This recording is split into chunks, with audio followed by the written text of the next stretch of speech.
Good evening, everybody. As all of you know, a few minutes ago, the grand jury deliberating the death of Michael Brown issued its decision.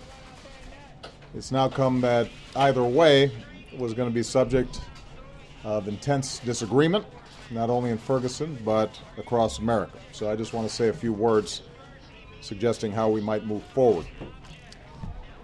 First and foremost, we are a nation built on the rule of law.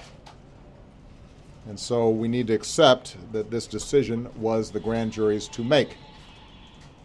There are Americans who agree with it, and there are Americans who are deeply disappointed, even angry. It's an understandable reaction. But I join Michael's parents in asking anyone who protests this decision to do so peacefully. Let me repeat Michael's father's words. Hurting others or destroying property is not the answer. No matter what the grand jury decides, I do not want my son's death to be in vain. I want it to lead to incredible change, positive change, change that makes the St. Louis region better for everyone. I also appeal to the law enforcement officials in Ferguson and the region to show care and restraint in managing peaceful protests that may occur.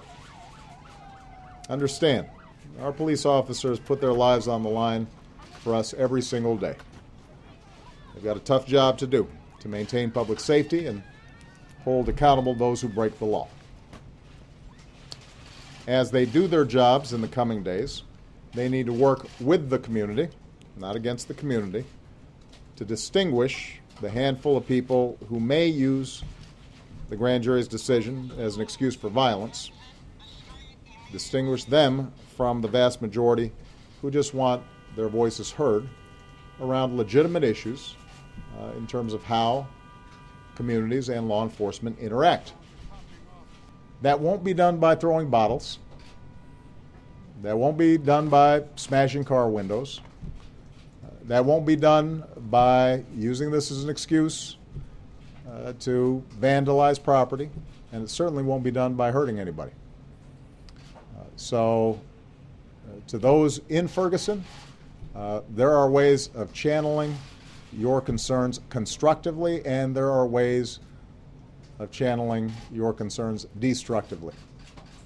Michael Brown's parents understand what it means to be constructive.